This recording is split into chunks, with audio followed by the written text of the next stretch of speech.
did not know the brother.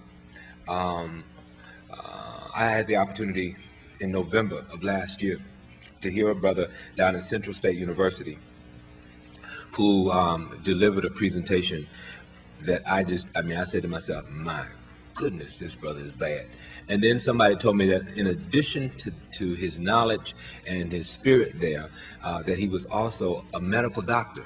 And I had never heard a medical doctor, you know, you kind of think of them in a very sterile form. I had never heard a medical doctor speak to the issues of our people the way this particular doctor spoke to them. I've had friends like Dr. Weddington who've always shared with me things that we ought to do, but if you know Dr. Weddington, and most doctors, they're very laid back, and I always go to them when I need money. Because one thing you ought to do also is have that relationship with those folks in the community who have money. And I always go to you, Dr. Weddington. Thank you very much. But what I discovered is, and not only did this brother have money as a doctor, not only did he have the knowledge and the sensitivity of our community, but he was also just a decent, strong human being. And that's the best introduction I believe you can give anybody when they are walking their talk. And this brother, Dr. Therman Evans, does that. Let's give him a hand.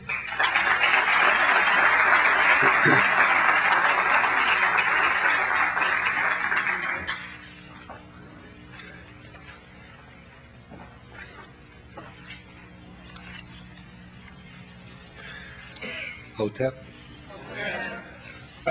I appreciate very much the opportunity to share with you.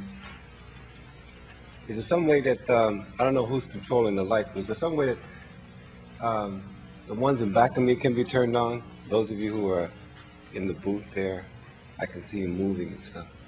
Or on top of me or whatever. At my age, you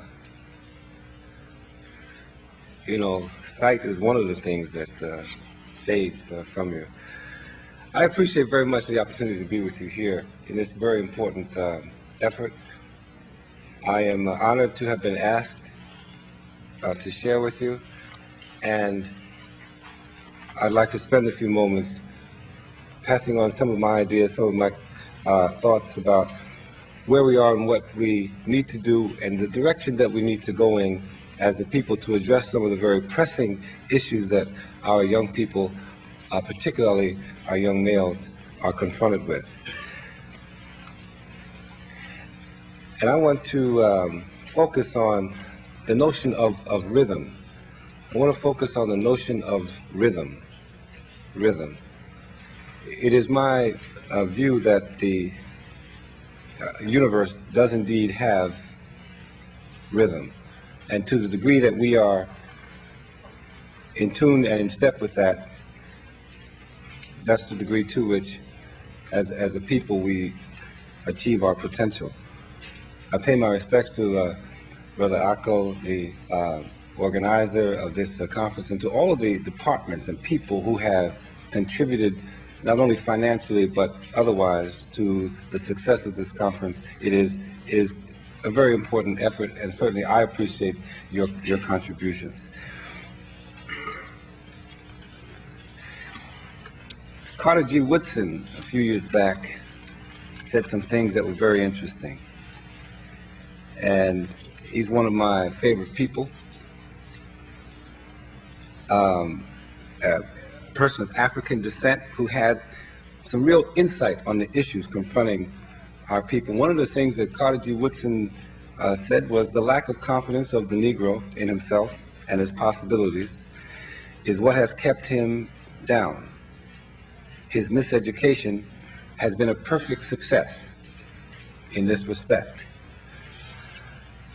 Carter G. Woodson said some other things. Thank you. Thank you very much. Very helpful. Thank you. Carter G. Woodson also said, the program for the uplift of the Negro in this country must be based upon a scientific study of the Negro from within to develop in him the power to do for himself what his oppressors will never do to elevate him to the level of others. Carter G. Woodson in my view, was extremely brilliant in his insights into our status in this people. Carter G. Woodson continues. Carter G. Woodson said, "When you hear a man talking, then always inquire as to what he is doing or what he has done for humanity. Oratory and resolutions do not avail much. It may be well to repeat here the saying that old men talk of what they have done, young men of what they are doing, and fools of what they expect to do. The Negro race has a rather large share of the last mentioned class." Carter G. Woodson, very insightful, brother. He continues. Carter G. Woodson said, "Cooperation, the most essential thing in the development of a people." In fact, cooperation is a universal principle. Cooperation takes people further than individualistically oriented competition. Cooperation is a universal principle. And then Carter G. Woodson said something that we have all heard many times, and it's a very familiar expression, and I think it's important for us to revisit it. He said, "The problem of holding the Negro down, therefore, is easily solved. When you control a man's thinking, you do not have to worry about his actions. You do not have to tell him not to stand here or go yonder. He will find his proper place and will stay in it. You do not need to send him to the back door. He will go without being told. In fact, if there is no back door, he will cut one for his special benefit. His education makes it necessary." Carter G. Woodson. It was right when he wrote it in The Miseducation of the Negro in 1933, and it is right today. It is right now. The miseducation of our people. A large part of this continues to happen even as we speak. A large part of the problems that our African-American males are confronted with is a function of the perception they have of themselves, which perception has been generated by others. We have adopted it, and we are acting out of it. And it leads us right down the pathway that it was intended for the perception to lead us to. And therefore, we have a real major challenge. Now, it is my contention that we can beat this thing. It is my contention that we can win this war. We can fight this battle. That is my contention. But we must get in step with the rhythm of the universe. That is something we are going to have to do. It was Oliver Wendell Holmes, one of the Supreme Court justices a long time ago, who said, "What lies," and he was talking about the nation as a whole, but it is applicable to, I think, to all people, "What lies before us and what lies behind us are small matters compared to what lies within us." You see, organizations, institutions, communities, and individuals are destroyed more from inside out than they ever are from outside in. If you are together on the inside, it takes an awful lot, and for the most part, you cannot be destroyed from the outside. Great empires, when we read history, were always destroyed from inside out, never outside in. Human beings are destroyed from inside out, not outside in. Marriages are destroyed from inside out, not outside in. When you are together inside, there's little that people on the outside can do. Healing is a process that takes place, as Dr. Weddington will tell you and others, it takes place from inside out, not outside in. All of the stuff that we do to facilitate the healing process, that's just what it does. It facilitates it, but it is a process that takes place from inside out. That's why our men are our responsibility. That's our responsibility, inside. The universe has rhythm. Get in step. The universe has rhythm. I've heard it said many times that black people have soul. Black people have rhythm. And you know, that's true. We do. I mean, we really do.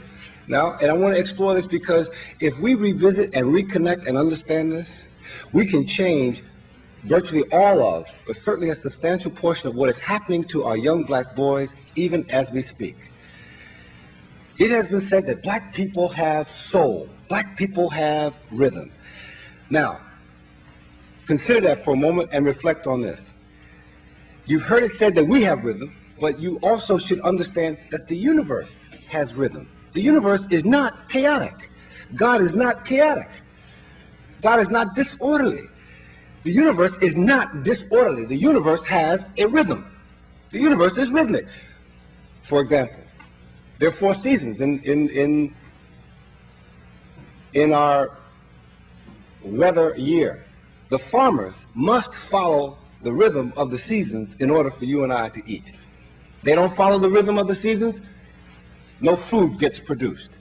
You must follow the rhythm of the soil, follow the rhythm of the sun, follow the rhythm of the seasons in order to produce food so that it sustains life. There is a rhythm. Understand the rhythm? Food gets produced. Understand the rhythm? We eat, we sustain life. Stay in touch with the universe and stay in touch with the rhythm, and then we all maximally grow and develop.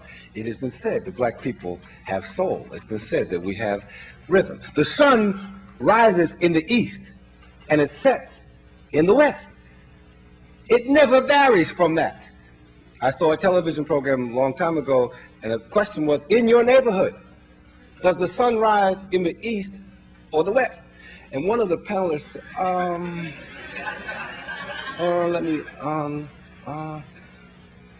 in my neighborhood, it rises in the west. No, no, no, no, no, no. You are confused and you are ignorant.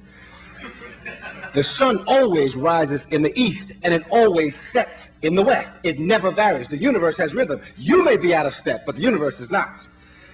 The universe has rhythm. When you get in step with the rhythm of the universe, then you maximally achieve the potential that God has put in all of us.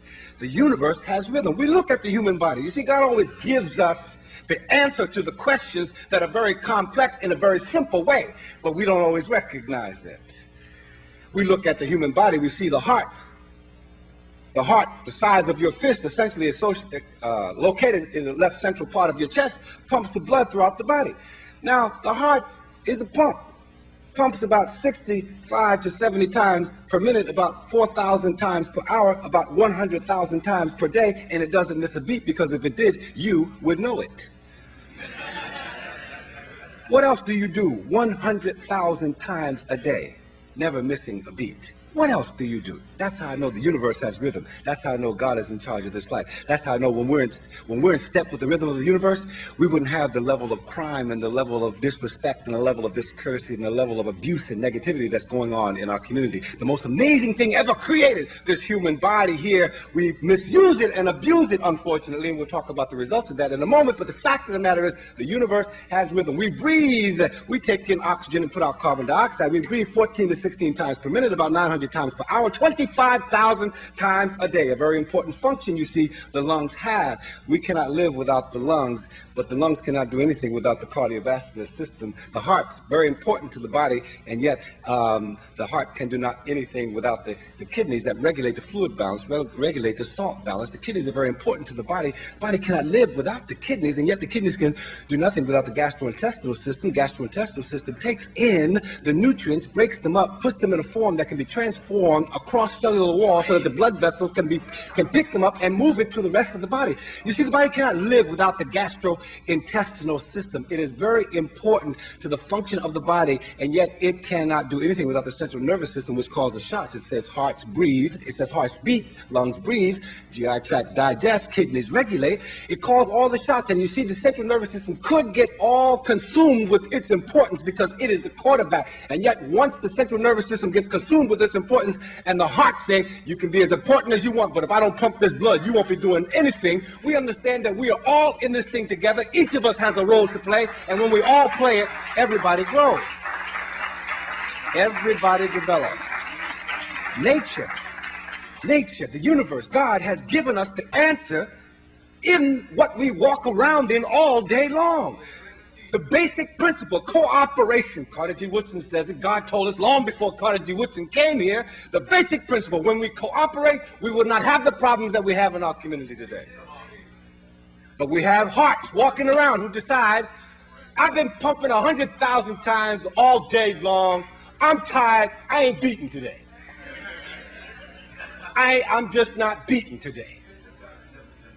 Got kidneys who decide, wake up, look at here, I've been regulating salt, regulating fluid. I'm tired of peeing, I ain't peeing today.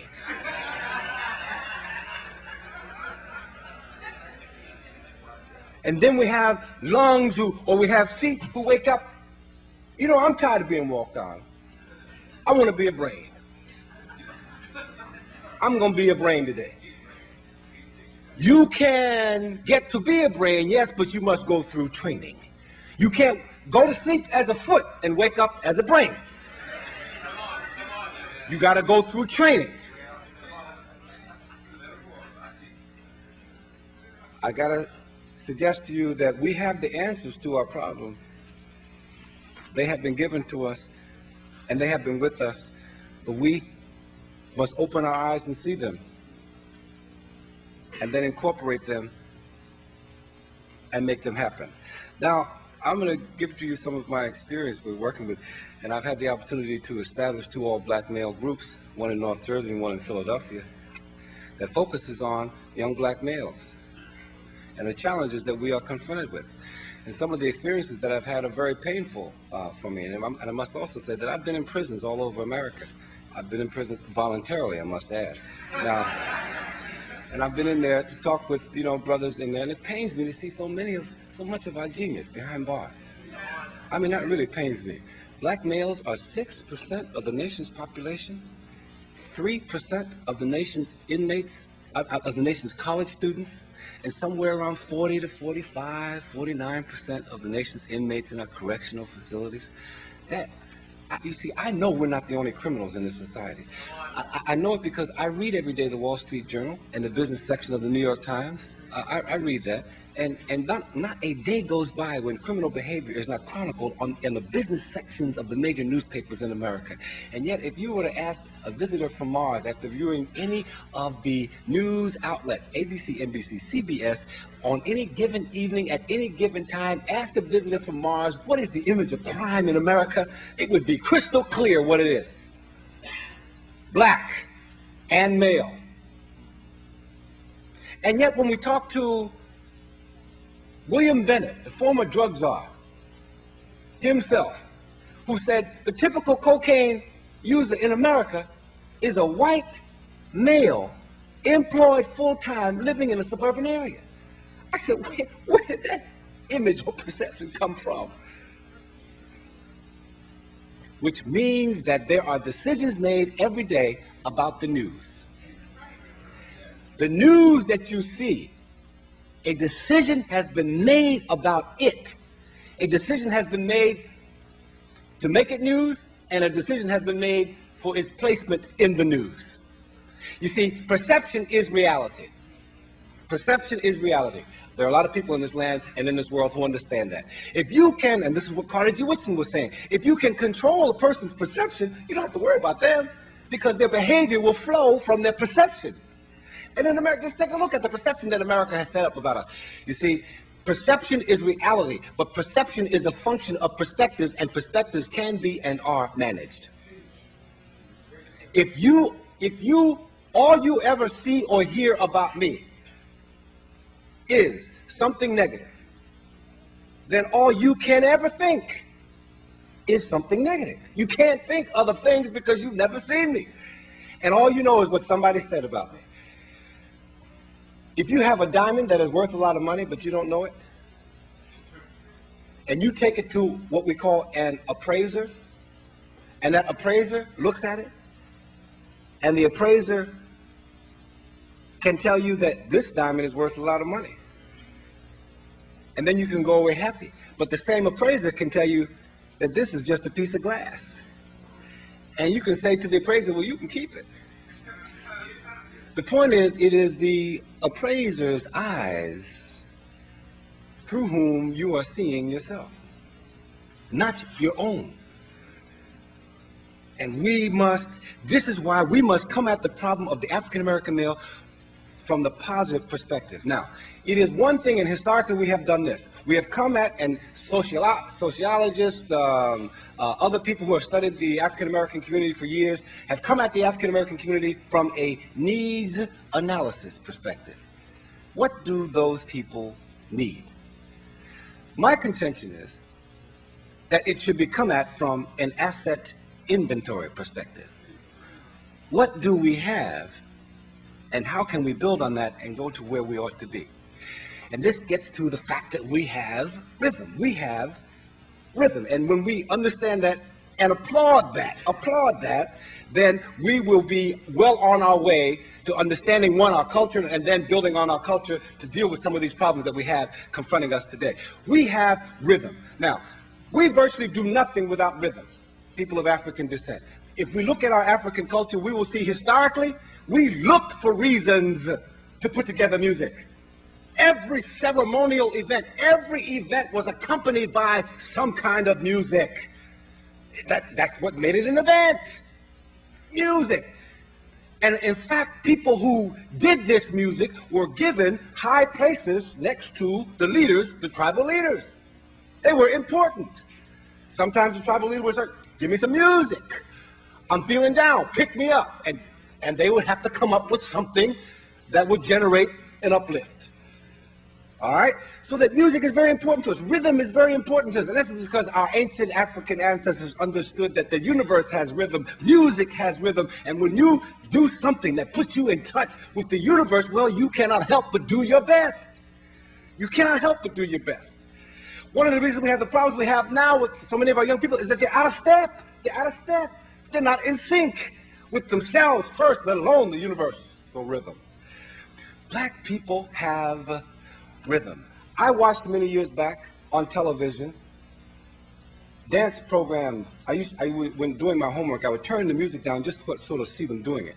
And there was one dance program called American Bandstand. Dick Clark, I think it was. And when the music, there was no sound, I just watched the people. I couldn't get what, people were, I didn't know. I used to try to figure out what the beat was from, just from watching these programs with no sound. But American Bandstand, I couldn't quite, people were in all kinds of directions. Now, then there was a program called Soul Train. And without the music, I knew what the beat was. I knew what the beat was. See, this is where this thing comes from. Black people have soul. Black people have rhythm. A psychiatrist friend of mine in Washington, D.C., Dr. Frances Cresswell, she has this theory. She says that melanin is the neurochemical basis of soul. When she first said it, it kind of went over me, but I decided to kind of do a little studying about it. And sure enough, I come to the point where melanin, the neurochemical basis of soul, melanin, the skin pigment that we have. Melanin, you see, comes from the melanocyte, which is the cell in the skin that produces melanin. The melanocyte comes from the neural crest cell, which comes from the neural tube embryologically. The neural tube embryologically is also the source of the central nervous system, so that the central nervous system and the melanocyte, which produces melanin, have a very common origin. The central nervous system is responsible for our sensing and feeling and being aware and sensitivity and connecting to other people, has a common origin with melanin. And so that then one can extrapolate from that, that the more melanin you have, the more soul you have, the more sensing and feeling and sensitivity you have. And so that we can extrapolate from that the old folks' expression that says the blacker the berry, the sweeter the juice. Melanin, the neurochemical basis of soul. There's something to this color that is in your skin. That's why so many people spend so much effort trying to get it. There's something to it, you see. It is health producing. It protects you against the ultraviolet rays of the sun. It is why you have less skin cancer than those who are more fair. There's something to this thing called melanin. It's just not here by accident. Everything that God gave us has a purpose. We don't always understand it. We don't always comprehend it, but it has a purpose. And our effort ought to be to try to understand it. Seek understanding. Remember this. When you lose touch with God, understand this. God is not the one who is lost. Understand that. We are lost. We are lost. We're not connected to who we are. And when we are really connected to who we are and understand the beauty that is in us, we wouldn't be doing some of the stuff that we are doing. This is a teaching thing here. This is taking time. We have We have soul. Now, you know, everything, black people can't even talk without talking in rhythm. We just, rhythm. You ever you come up in a black church, I grew up and I still am in, you know, Pentecostal church, United Holy Church of America. And the preachers, when they get, you know, warmed up, I mean, you can, and the sisters and the brothers praying, I mean, not just praying and not just preaching. My mother, when I was growing up, when she was fixing, great cooking, snapping them string beans, I mean, just cooking and singing and doing it to a rhythm. We can't help it. It's in us. It's the rhythm of the universe. When she was scrubbing the floor, when we were toting the bales and doing the cotton thing, we got into songs in the cotton fields and on the tobacco fields. We got into songs because the rhythm of the music helped us bear the burdens of the day. When you're in touch with the rhythm of the universe, it makes a difference. We can't help it. We just, the way we shine shoes, pop, pop. We invented most of these instruments that we currently use around town. You heard it said earlier. And when we didn't have instruments, we would use our tongue, we would use our hands. When I was growing up, I got on stage with some of my brothers and I did the hand bone. And when that was not enough, we would do it with two hands. We did the hand bone, and the young people more recently would do this thing with I don't even know how to do it. You heard it. You heard it. I can't even do that one, but it speaks to the rhythm. Rhythm is universal. Rhythm is order. Rhythm means discipline. Rhythm means this happens at this time in this way. That's what rhythm is all about. You see, there's a universal rhythm that says you must give if you expect to get. You don't give looking to get, you give because it's the right thing to do. You give because that's why we are here, to give to each other. One of the reasons we have the levels of crime and abuse and negativity in our community is that we have people trying to get something for nothing. You don't get something for nothing unless you're hurting somebody. This is why we have the savings and loans debacle. And I'm still looking for an African American involved in that. Haven't found one yet. One of the greatest crimes ever perpetrated on the economic system in the history of the world. All whites did it. But crime in America has a black face on it. And guess what? You and I will be paying for that savings and loans debacle for years to come. But we are the criminals in America. The perception, you see, that they have painted of us sets up a reaction and an interaction even between us. We even look at each other through their eyes.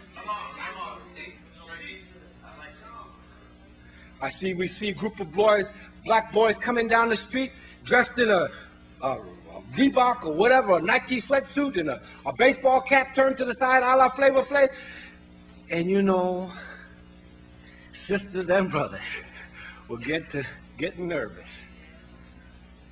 You know, we don't even see ourselves through our own eyes. But you know, we have rhythm, and we need to understand that and reach to it now. Reach to it. Now get this.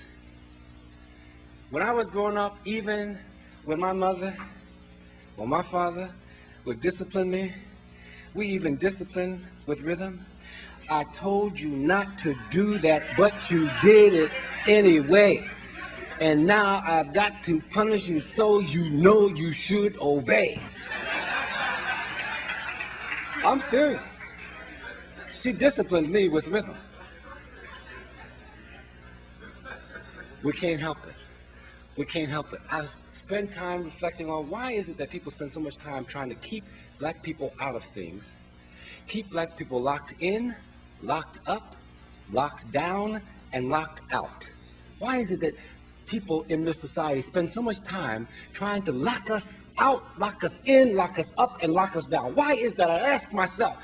And in recent times, I've been coming up with some of the answers that I've been trying to pass on to some of the young brothers who are a little bit confused.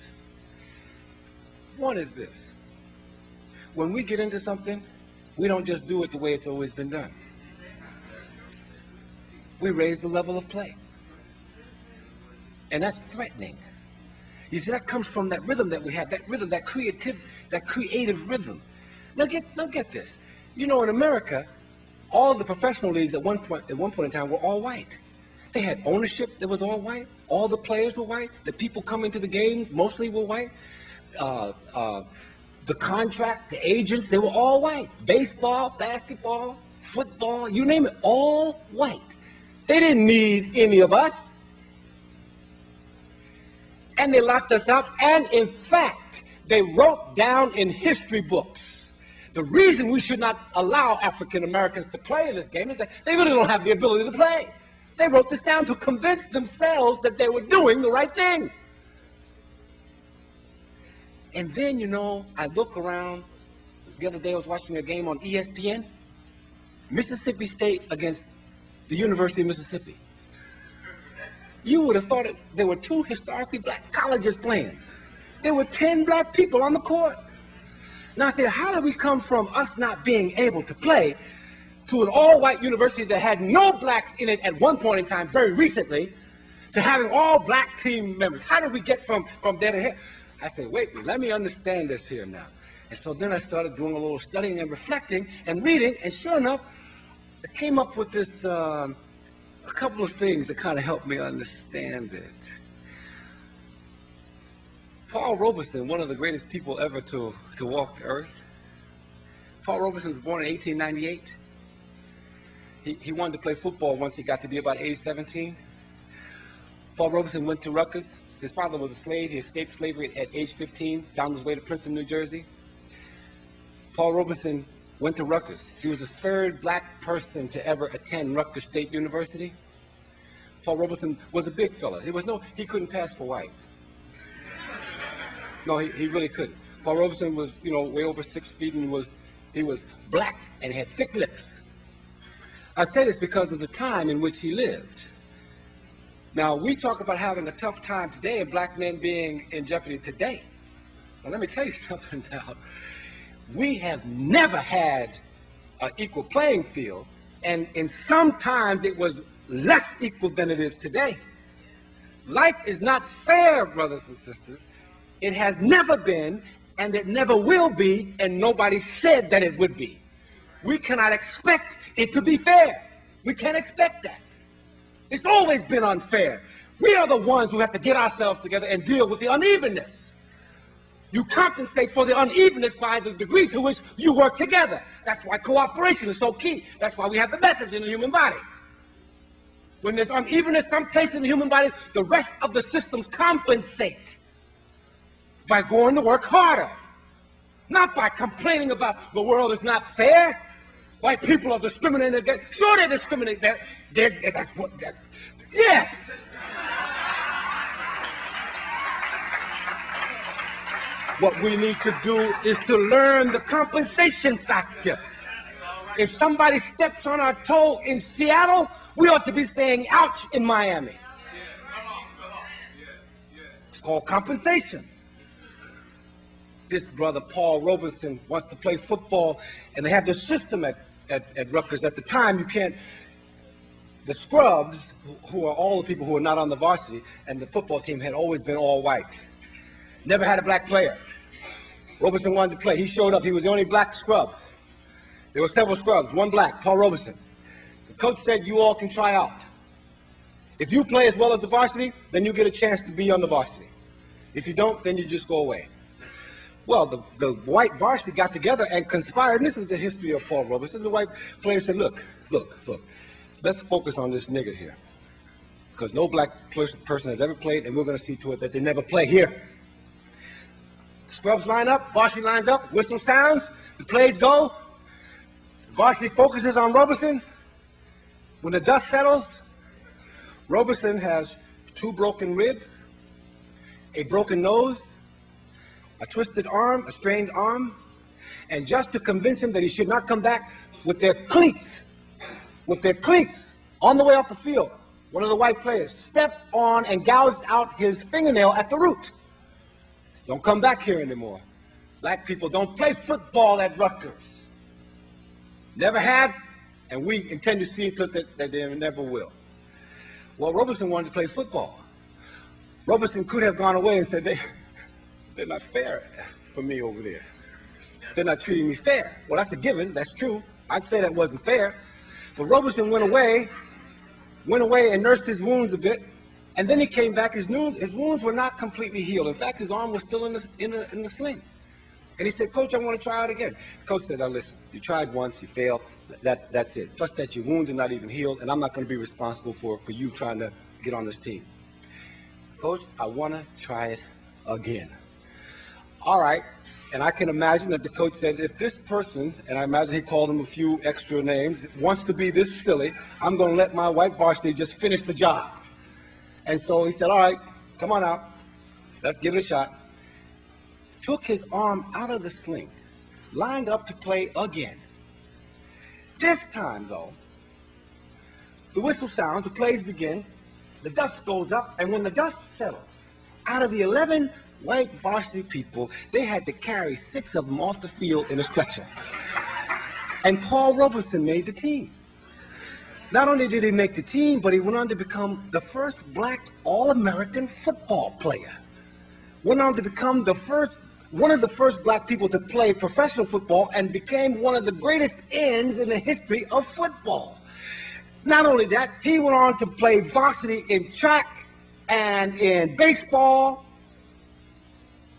and in basketball. Not only that, not only was he excellent there, but he was in step with the rhythm of the universe elsewhere, because he had a 95 average every single year of his work at Rutgers, in the midst of white people calling him all kinds of names, doing all kinds of dirt against him. He received a Phi Beta Kappa Key in his junior year. He was the valedictorian of Rutgers, the first black valedictorian in the history of the school. Paul Robeson, see, the world was not fair for him either. But he didn't let that stop him. He said, I am God's creation. God does not make junk. I am important here. I can make a difference. And so Paul Robeson goes on to achieve international fame. In the midst of all of this negativity, in the midst of all of this going against him, and here we have young people today with all of this stuff that we have, doing stuff to each other, out of step with the rhythm of the universe.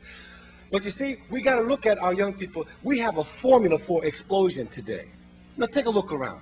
The young people, 8, 9, 10, 11, 12, 13, 14, 15, 16, 17, 18, 19, and even younger, they are exposed at their age to more explicit violence than you ever were, exposed to more explicit sex than you ever were at that age, exposed to more explicit foul language than you ever were at that age, exposed to more explicit mistreatment and degrading relationships with our women than we ever were at that age. And at the same time, they are no more mature than we were at that age. And at the same time, they are experiencing less time with caring, guiding adults than we had at their age. That, my friends, is a formula for explosion. That's a formula for explosion, and guess what? That's exactly what we have, an explosion. An explosion because this is an audio-visual generation. The stuff that they learn it from movies, not from reading books. Unfortunately, too many of them. I don't want to categorize and paint all of them with a common brush. But too many of them have learned what they learned from the audio-visualness of this society at this time. Much of them, all they know about Malcolm X is that movie. That is painful. Now, and I got to talk just a second about this X phenomenon here. I am amazed at these, and I told this to the young people, I'm just telling you what I talk to them about. These young people with X on their hats, X on their shirts, X on their back, X on their behind, X everywhere, have no idea at all what X was all about. If we had the number of people wearing X, living the way X lived towards the end of his life, we would not have a single one of the problems that we have in our community now. X was all about discipline. X was about hard work. X was about morality. X was about doing something for self. X was about self-reliance. X was about respecting our women. X was about raising children, not just having them. X symbol. Last year, 1992, people in America made $100 million from selling the X symbol. $100 million. People who would not have wanted to be caught alive in the same city with Malcolm X made over $100 million last year. See, I believe in being self now. See, now this outfit here is made by a seamstress from Ghana, not from Korea.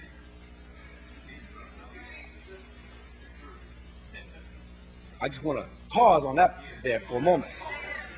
Right? Nana Kitu, seamstress from Ghana, family of tailors from Ghana, taught me about the kente cloth and what it means and where it comes from. Cloth worn by rulers in our African ancient history. And you see, the number of shops I've seen along the street with X on them being sold by Koreans and young black boys and girls buying them. This is not anything against Koreans. This is something for us. Something for us. Malcolm X said it's a very basic principle.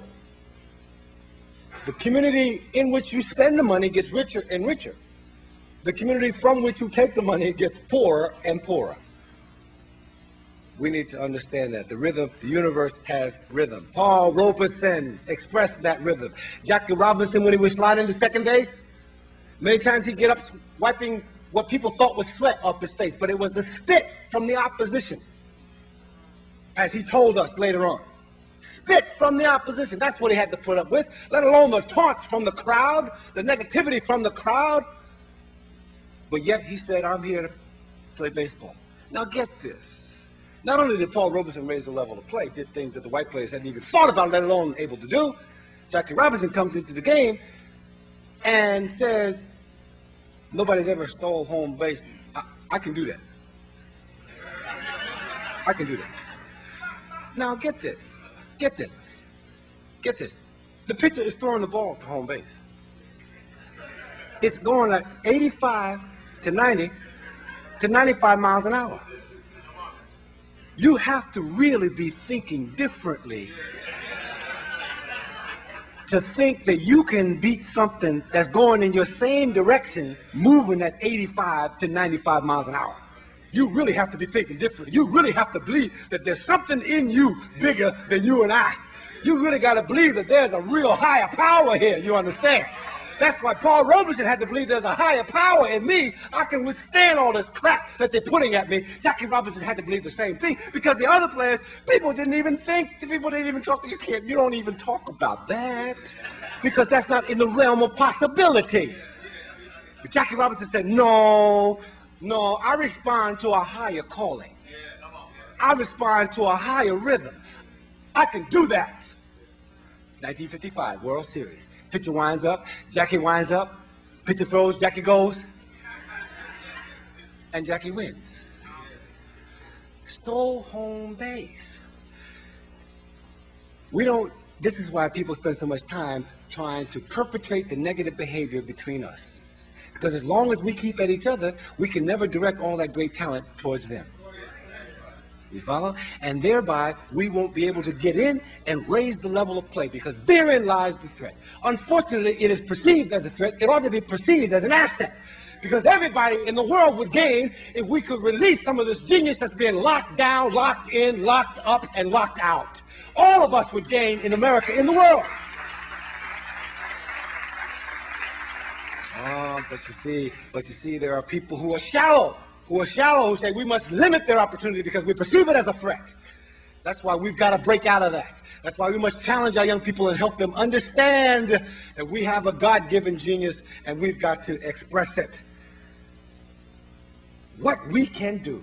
You know, it pains me to feel that I feel pain when I think about, and I heard the golfer Sifford say it once. He said, you know, I feel pain when I think about what I could have done if I didn't have to deal with all this extra garbage. And it pains me every day when I think about what we could do if we didn't have to deal with all this extra garbage. It pains me when I think about it. When I see the genius that I've seen behind bars in America, the genius behind bars, pains me to think about what we could have done. When I see young people wasting their lives because they have been taught that you won't amount to much, you won't be much, therefore you shouldn't do much. That pains me, and everybody on the face of the earth is losing as we lose these young people. Not just us. It's our family, yes, but we're all losing. As quiet as it is kept, white America is certainly losing, and the rest of the earth is losing. Because people spend so much time trying to keep us down. Kevin McHale, good basketball player. Larry Bird, great basketball player. Mark Price, good basketball player. John Stockton, good basketball player. Christian Laettner is going to be a good basketball player. Bobby Hurley down there at Duke, one day is going to be a good basketball player in the pros. All of them are very good basketball players. And they all happen to be white. And I appreciate their contribution to basketball. But what they do on the ground, Clyde Drexler, Michael Jordan, and others do in the air. We raise the level of play. There's no comparison. There's just no comparison. We raised the level of play. That's why people spend so much time trying to keep us out. Jackie Robinson didn't just come and play it the way it had always been played. He raised the level of play. Paul Robeson just didn't play it the way it was always played. He raised the level of play. George Washington Carver in science didn't just play it the way it was always played. He raised the level of play.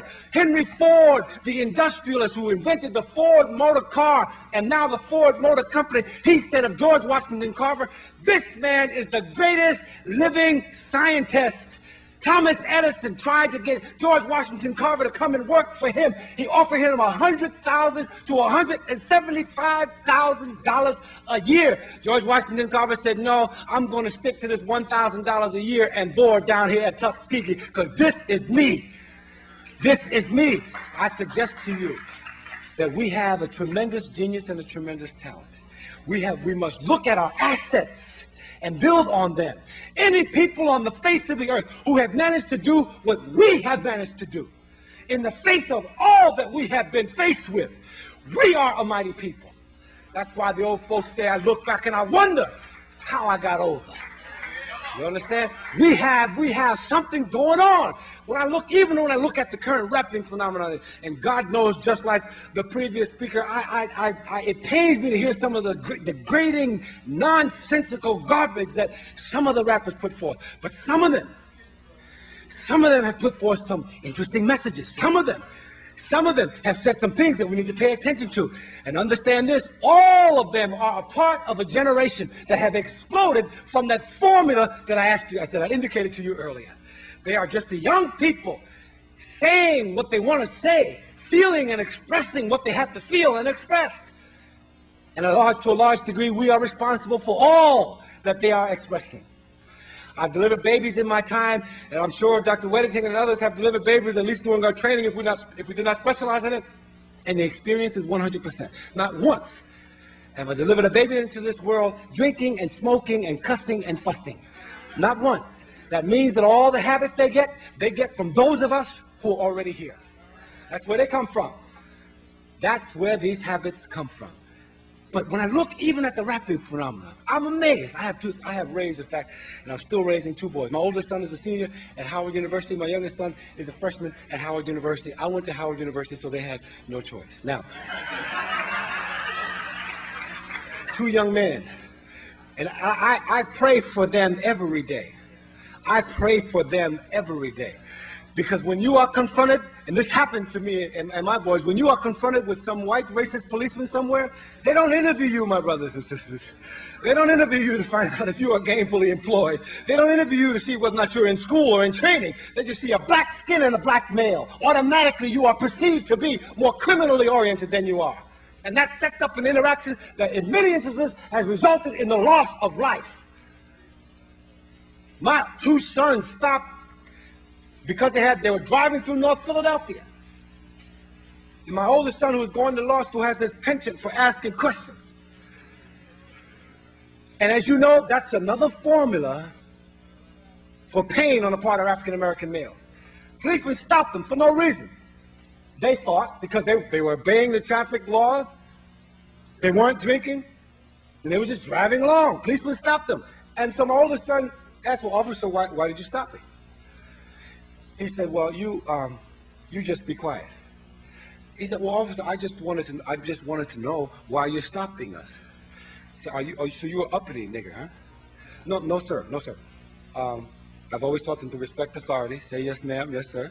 I just want to know why you're stopping us. You say one more thing, and we're going to beat your MF. Unfortunately, he had to say one more thing. He said, well, I just thought I had a right to, and before he could finish saying, I thought I had a right to know, the officers grabbed him, his brother, and their two friends out of the car, threw him on the ground, handcuffed him, left the car, dragged him off to jail. And this is at 10 o'clock at night. I don't find out about it till 3 o'clock in the morning. They have been in jail since 10 o'clock at night. Now when I get this call from I am fit to be really tied. We have had to teach our young men, historically in this country, survival mechanisms.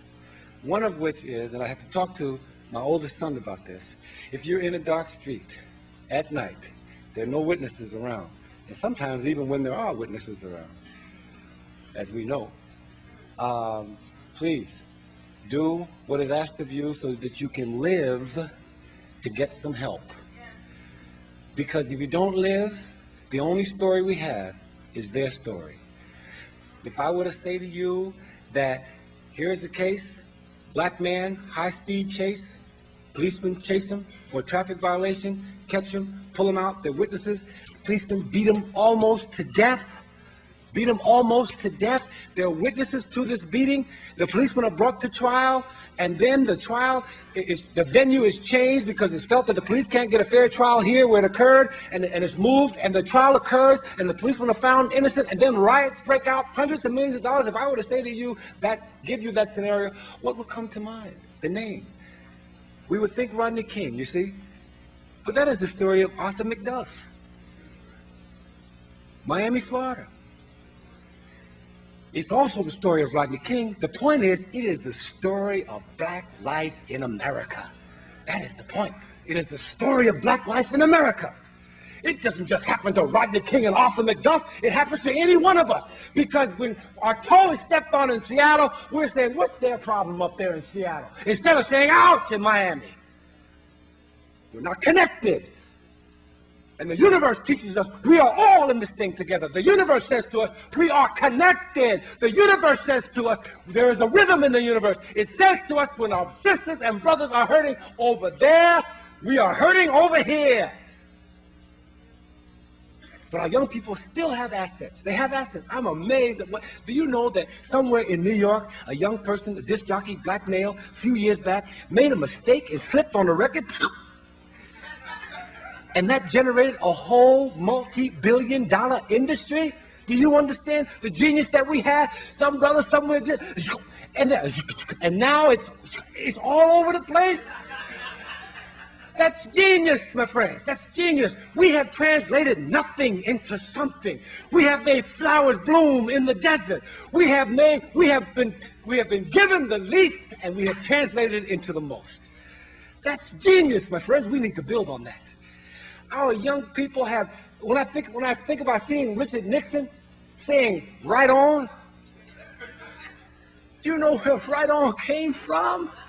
That's our genius. I walked in one of the 5-star hotels down in Philadelphia one day, and on the outside of the hotel, I saw this white gentleman dressed all clean and stuff with his little children and his family, and the little son said something, and the father said, I really like that. That's good. Give me 5.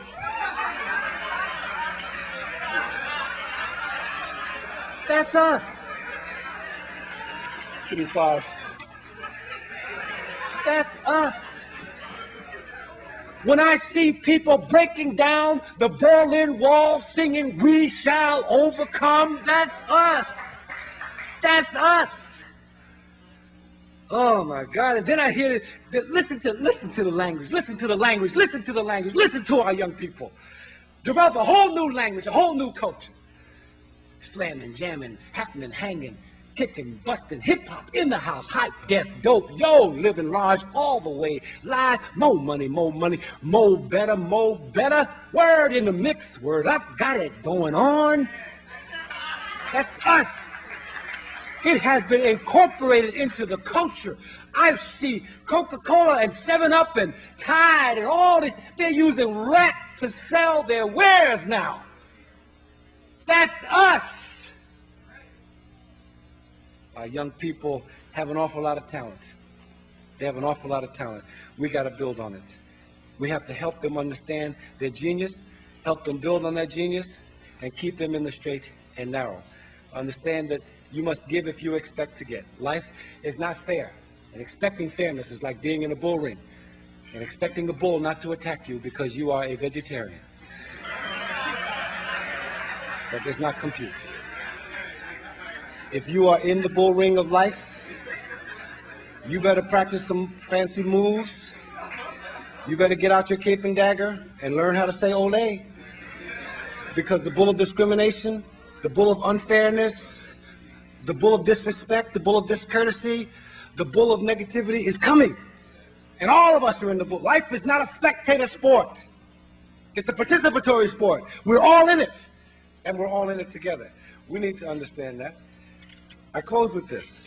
It is a vision that we need, a new vision. You know, and a vision makes a difference. A vision pulls you. You know, that's why the Bible tells us that where there is no vision, the people perish. We need a vision. We need to and let me just suggest this to those of you who will get pregnant in the future, and those of you who have relatives and friends who will get pregnant. From the moment of conception, not when the baby comes out, from the moment of conception, start talking to that baby. I mean, when the baby is here, start talking to the baby. And I don't mean saying coochie coochie, woochie woochie, booby booby boo. I mean talk in understandable, comprehensible sentences. Tell that child what it's going to be. Talk to the baby. Talk to the child. We now know that there's communication going on here. There is communication. We don't understand all of it, and that's one of the traps that we have fallen into from our Eurocentric orientation. If you can't understand it, if you can't write it down, then it doesn't exist. That is not correct. That is not correct. That is not correct. Now I'm telling you, it's not correct. Now, and as they, you know, the height of arrogance, the height of intellectual arrogance is to say something doesn't exist because you don't understand it. I mean, that's the height of intellectual arrogance. I don't care who you are or where you come from, because you don't understand it, because you can't write it down, you're going to tell me it doesn't exist? How dare you? How dare you? Come on, get a grip. Get a grip on yourself. There is much that we don't understand in this universe. This little small, teeny little thing called Earth. Look how vast the universe. Look up in the sky one night and take a view on where you are. This is a magnanimous thing here. There's much going on that we don't understand. Talk to the baby and tell everybody you know. Talk to the baby from conception. Talk to the child. Help the child. Give the child teachings all along the way from that moment on. We can make a difference in our own lives. And that young person will come out doing and knowing some different things, and it will grow up. Don't stop once the birth occurs. Keep on doing it. Keep on doing it, because it will make a difference. We can do some things to help ourselves without another dollar. Without another dollar, just changing the way we look at ourselves, number one. We have a lot going on. We have a genius. Let us establish a vision. one that says we are a mighty people and we can do whatever it is we decide to do. A new vision, one that says God has given out genius. God gives genius to people who are white, black, red, yellow, and brown. God is in charge of genius. Only human beings come along and restrict that opportunity to deal with the genius. We must help our young people express that genius. A new vision is what is needed. A vision that says we will cooperate with each other at all costs because our children are falling through the cracks. We can catch some of those children, but we need a new vision. A one that says, yes, I don't like what you said, but I'm going to try to, let's work it through anyhow. We got to get rid of these superficial notions that I can't deal with you because I don't like how you said that. I can't deal with you because I don't like the way you look. I can't deal with you because I don't like the way you wear your hair. Forget that. There are bigger issues and there's a higher calling. We need a new vision, one that says, let us rise up and achieve the potential that God has put in us, and we can make a difference in this life for ourselves without calling on anybody else. A new vision, one that is wrapped up in my rap, one I call the vision and rhyme. And it says, now is the time to change your mind. Put down those drugs and beer and wine. Let's work, let's study, let's develop our minds. I came here to say to you today, as a people,